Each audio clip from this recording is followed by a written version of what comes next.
অবিলম্বে মোহনপুর ব্রিজের উপর দিয়ে সমস্ত গাড়ি চলাচল করতে দেওয়া, বৈধ বালি খাদান হইতে যে সমস্ত ওভারলোড গাড়ি লোড হচ্ছে তা বন্ধ করা, রাস্তার উপর ট্রাফিক পুলিশের অত্যাচার বন্ধ করা, অবিলম্বে আরটিও বা এমভিআই এর অত্যাচার বন্ধ করা, বালি ও পাথর গাড়ির উপর বিএলআরওদের জুলুম বন্ধ করা, বালি খাদানে লোড হওয়া বালি গাড়ির সি বা ও এর সময়সীমা বাড়ানোর দাবিতে বুধবার পশ্চিম মেদিনীপুর জেলার জেলাশাসক দপ্তরে বিক্ষোভ ও ডেপুটেশন দিল পশ্চিম মেদিনীপুর জেলা ট্রাক ওনার্স অ্যাসোসিয়েশন। এদিন অ্যাসোসিয়েশনের পক্ষ থেকে একটি মিছিল করা হয় মেদিনীপুর শহরে। মিছিল শেষে জেলাশাসক দপ্তরের গেটে বিক্ষোভ দেখায় সংগঠনের নেতাকর্মী সদস্যরা। পরে জেলা প্রশাসনকে 6 দফা দাবিপত্র প্রদান করা হয়।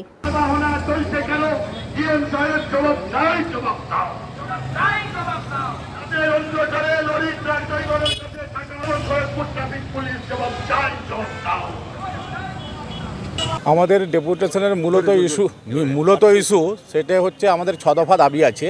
তার ভিতরে আমাদের মূল ইস্যু হচ্ছে মোহনপুর ব্রিজের উপর দিয়ে যে সমস্ত গাড়ি চলাচল করতেছে তার ভিতরে আমাদের 25 টন গাড়ি ছাড়া হচ্ছে, বাকি গাড়িগুলি ছাড়া হচ্ছে না। কিন্তু অবৈধভাবে রাতের অন্ধকারে গাড়ি কোনো প্রশাসনের একাংশের মদতে এন্ট্রির মাধ্যমে গাড়ি যাতায়াত করছে। এতে আমরা প্রচণ্ডভাবে ক্ষতিগ্রস্ত হচ্ছি। যাতে এই জিনিস অবিলম্বে বন্ধ করা হয় এবং ছাড়পত্র দেওয়া হলে সেটা সমস্ত গাড়ির ক্ষেত্রে ছাড়পত্র দেওয়া হোক। দ্বিতীয়ত আজকে দীর্ঘদিন 2 বছর অতিবাহিত হতে চলেছে, এখন পর্যন্ত মোহনপুর ব্রিজের কোনো বিকল্প রাস্তা হচ্ছে না। তার কারণ কি, আমরা আজকে পরিবহন ব্যবস্থায় বিভিন্নভাবে আমরা সাফারার হচ্ছি। যেই গাড়ি আমাদের ছত্তিশগড়, মহারাষ্ট্র বিভিন্ন জায়গাতে যায়, আমাদের যেই গাড়িতে 25,000 টাকা খরচা হয় ঘুরে যাওয়ার জন্য, সেই গাড়িতে 35,000 টাকা খরচা এক্সট্রা হচ্ছে। আমরা সাধারণভাবে আমরা খুব ক্ষতিগ্রস্ত। আমরা বর্তমানে ছেলে মেয়ে পরিবার পালন করতে আমরা খুব অক্ষম হয়ে যাচ্ছি এটার জন্য।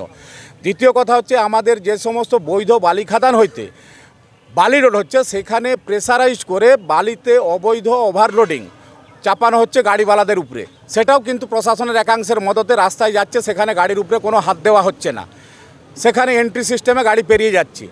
চতুর্থ, আমাদের গাড়িতে এই বিএলআরও অ্যান্ড এলআরও যে সমস্ত পাথর গাড়ি বালি গাড়ি যাচ্ছে সেখানে অযথা যে বিএলআরও এলআরও সাহেবদের যে অত্যাচার, সেই অত্যাচার অবিলম্বে বন্ধ করতে হবে। কোথাও নো এন্ট্রি, কোথাও কোনো নেতা আসছেন, মন্ত্রী আসছেন, সেই ক্ষেত্রে নো এন্ট্রি হয়ে যাচ্ছে, আমার শিওর টাইম অতিবাহিত হয়ে যাচ্ছে। সেইখানে প্রশাসনের কোনো কর্তা ব্যক্তি উনি একবারও বোঝার চেষ্টা করছেন না যে আমাদের গাড়িটা কী কারণের জন্য দাঁড়িয়ে আছে। ওনারা ওইটার বিরুদ্ধে কোনো আমাদের সুরাহার জায়গা নেই।